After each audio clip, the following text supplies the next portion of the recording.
All right, people. Well, I got a Ducati. As you can see, it's a Ducati Street Fighter, and it is so far so good, a pretty bike. Now, it also comes with a lot of a story, so this video is just going to be a voiceover to make sure that I can touch on a lot of the things while I'm taking it for legitimately my first ride.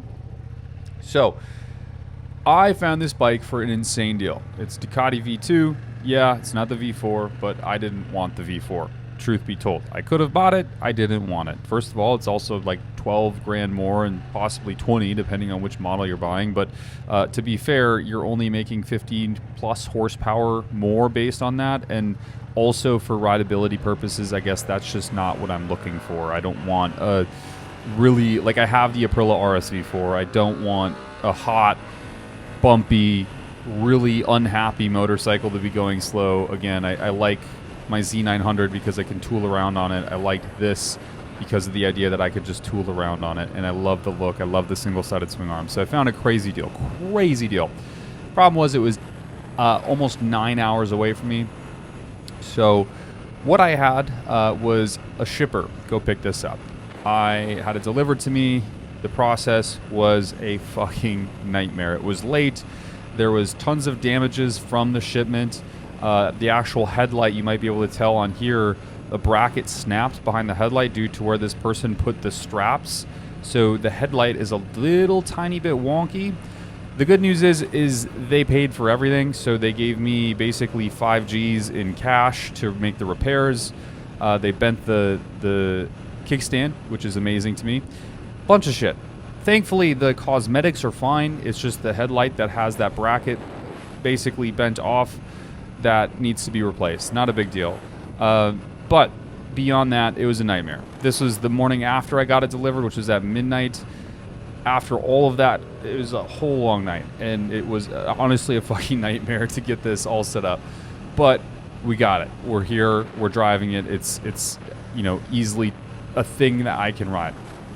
Now, comparing this to a lot of the other motorcycles I have, the Aprilia, the several Japanese bikes I've had, Yamaha, Kawasaki, all of which my bikes are from the Z900 is new, this is brand new, so on and so forth. I can't remember. This isn't a 2025, this is a 2023. Wasn't purchased off the lot. It was in the middle of nowhere. I don't think anyone was going to buy this thing. So I snagged it up for a crazy deal. Single-sided swing arm was the biggest thing that I wanted. I did not want the double-sided swing arm that the new 2025 models come with, nor the reduced 30 horsepower. That would just be a boner killer for me. So we're locking and loading with this bike. Now, I wanted to talk about some of the things I hate already and some of the things I love.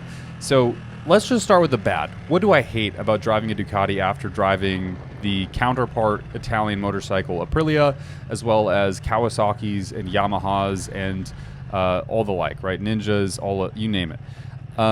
For one, this bike feels very, very odd. It only has 2 cylinders, but it basically runs so hot, like almost as hot, if not hotter than my Aprilia V4, right? Which is crazy to me because it's just a twin. Really bizarre. It's also slightly uncomfortable. The seating position is super weird. I'm taller. I'm 6'2", so this bike feels very, very small to me. I feel very high up in the air. The Z900 that I have has a seating position that's super duper low, and compared to this, the seating position is really, really high on the Ducati. What I'm going to do is get as you can see, the stickers are peeling off already, which is crazy to me. And I guess this is like really common with Street Fighters apparently, and Panigales, the stickers just peel off almost instantaneously. But anyways, the seat, I just need to replace it. There's a lowrider seat. I'm going to do that. You can see that the kickstand was bent. The bike looks like it's almost about to fall over as the thing is out. And then you can see that bracket fell off. So there's no stability basically holding that headlight on. It's fine. It'll stay on. It's stuck there. It's good. It's just a little tiny bit crooked. You wouldn't be able to tell if you didn't drive Ducatis before. I test drove this. I test drove the V4. I test drove the V4R. Loved all those motorcycles, but honestly, I liked the V2 most, and so that's what I got. But anyways, the seating position is really weird, so I need a lower seating position. I bought the lowrider seat, which actually has like really cool stitching and red in it and stuff as well from Ducati. Unfortunately, everything comes from Italy, so another downside is part availability in the United States is mute. There's a couple websites that do sell direct to the United States, but you're banking on hoping they have the part catalog in stock that you need, which most of the time they don't. They need to order it. It's still on back order, so on and so forth. It's becoming a problem with a lot of things. I am getting a full exhaust system. I purchased it, but once again, it's coming from overseas. The lead time is somewhere around 5 to 6 weeks, so it's going to be a while until I see that thing.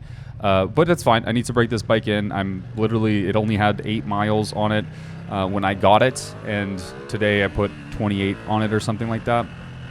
So it's great. The seating position absolutely needs to be changed, no doubt. There's a couple other things I really don't like. So one, the clutch is super, super, super loose. Like, the point of engagement for the clutch is like when the handlebar is like halfway out, the lever is halfway out. I'm like, I really hate that. It just feels super spongy, super soft, super sort of not dialed in, right? Even my Kawasaki stock is like way more than this. I'm definitely gonna need to replace the levers here. Same thing with the brake as well. The brakes are good. They're really strong Brembo brakes. Everything's great. Not the steel braided lines that the Kawasaki has or anything, or the Aprilia, but the still for me, in my terms of braking, like, this works more than enough. I did a couple emergency brakes just to test it. It is more than enough. But the one thing that I hate is that fucking clutch lever. The other thing is the throttle. There's like this huge gap between no gas and gas. And so you have like maybe a quarter of an inch of turn before throttle starts actually coming on, which is really fucking annoying. So I've bought throttle spacers already. Those are coming in, which I'm really excited about because that should help with that issue, hopefully. It is really, truly annoying with that throttle. The other thing is just the limitations on this bike without a tune. It is honestly terrible. It technically, on paper, has more horsepower than my Z900. Maybe not right now because my Z900 has a tune and a full exhaust, everything else. So maybe that makes more horsepower, but technically on paper, it has more horsepower, it has more torque. It doesn't feel like it at all until I get to like 6K. Once the RPMs hit 6K, we're all good. Here I'm pointing out how the dash is really weird too because you don't have a fuel gauge, but for some reason you have a bunch of other random shit that's like not useful, like what's the temperature outside and stuff. Like I would have much rather had that room in the gauge cluster to just have had a fuel gauge. I don't know why Ducati did this. It's seemingly stupid to me. Anyways, the thing is that it just feels so sluggish when you pull off the lot, right? When you're just like, in an instance like this where I'm sitting at a stoplight, I'm like, damn, dude, I don't know if I'm gonna be able to fucking make this light, because like, honest to God, it's just so sluggish. Like right when you peel off, it's so sluggish. Once you get up to 6K, you can feel immediately where the throttle is limited and where it's not. Once you get up to like 5.5, 6K RPMs, the throttle is not limited anymore. But before that, it is, you can instantaneously feel the difference. It is almost abysmal. So moral of the story, I can't wait to get this tuned. It's going to be really a game changer for this bike, and I'm super excited for that. Really excited for that, honestly. The other thing that I truly don't like, which really is neither here nor there because it's something that people change almost instantly whenever they get a bike, is the mirrors. They're like dumb. I don't even know who would use these mirrors. They don't work. They're stationary. You can't move them up, down, or any way outside of, you know, like in a circle, which makes no sense. And my head and the seating position is so far in front of the mirrors, it's just sort of useless, and it doesn't really make sense to have that as a reality that you have to live with owning this bike. It's a great bike, don't get me wrong, I love it, but there's definitely a lot of things that aren't so great for me personally.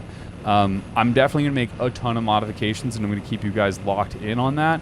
I have a full titanium exhaust coming. I have, we're going to get the tune set up. I have a whole bunch of other parts, a rear seat cowl coming from Italy, seats, mirrors, tons of just little its and bits, a clutch cover, everything.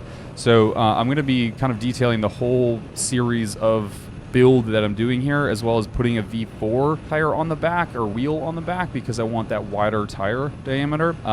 So yeah, I'll keep you guys up to date with how that stuff is going, but so far so good, I guess. The thoughts are kind of, it's a decent bike, but it could definitely use some work.